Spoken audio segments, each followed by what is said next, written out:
दुर्गा सप्तशती बताई गई है। शरत काले महापूजा क्रियते आज वार्षिकी। शरद काल की जो पूजा है वह पूजा नहीं है बल्कि महापूजा है। जो भी व्यक्ति भक्ति भाव श्रद्धा के साथ भगवती की आराधना करते हैं, भक्ति करते हैं, उन्हें भगवती का आशीर्वाद अक्षरशः मिलता है।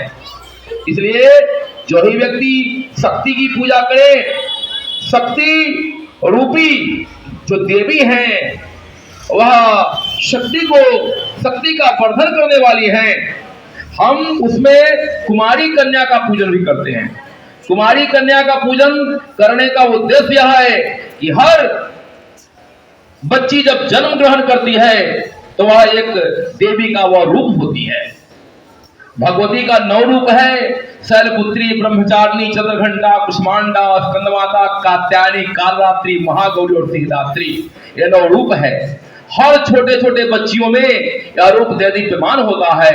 इसे नवरात्र महोत्सव में हम हवन करते हैं और कुमारी कन्या की पूजा करते हैं। हम यह कहते हैं कि वह देवी, वह कुमारी कन्या एक शक्ति का रूप ही है। तो कठिन से कठिन विपत्ति आने पर हम शक्ति की आराधना करते हैं।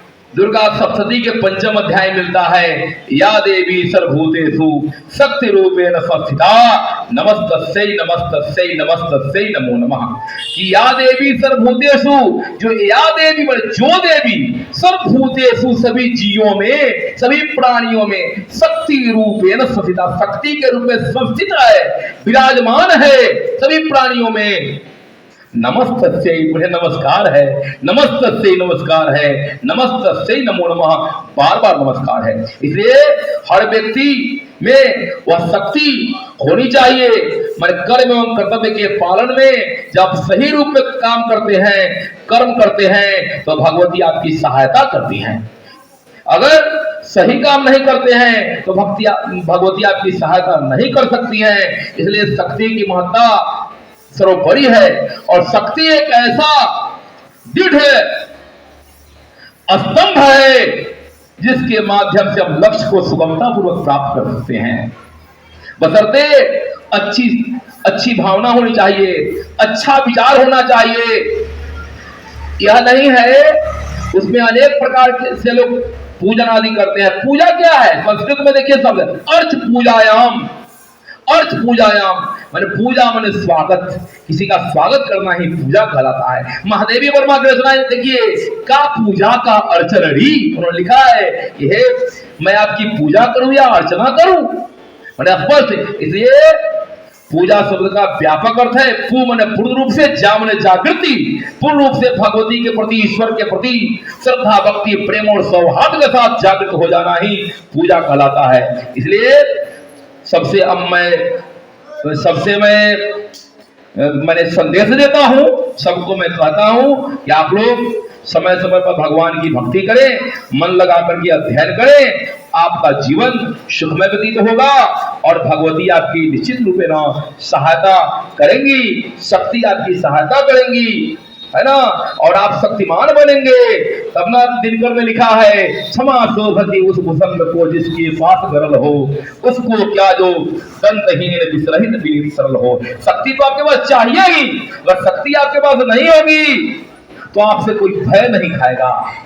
इसलिए शक्ति आप परमावश्यक है।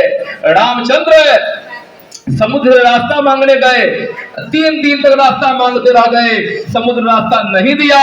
जब धनुष और बाण जब निकाले तो वह तुरंत आ गया और मार्ग प्रशस्त कर दिया। 3 दिवस तक पंथ मांगते रघुपति सिंधु किनारे, बैठ पढ़ते रहे छंद अरुणय के प्यारे प्यारे। उत्तर में जब एक नाद भी उठा नहीं सागर से, उठी अधीर धड़क पौड़ तब आग राम के सर से। इसलिए आपके पास शक्ति देने वाली एक भगवती है। आप कहते हैं कि ईश्वर कहाँ है? अरे आपके मुख से जो आवाज निकलती है वही ईश्वर है। मुखारविंदेना जहां वाणी ईश्वर, ईश्वर कहाँ है? आपका पूरा ढांचा, पूरा शरीर, आंख कान मुंह सब एक रहता है। वही आत्मा रूपी जब ईश्वर निकल जाते हैं तो आपके पास कुछ नहीं रहता है, वही ईश्वर है।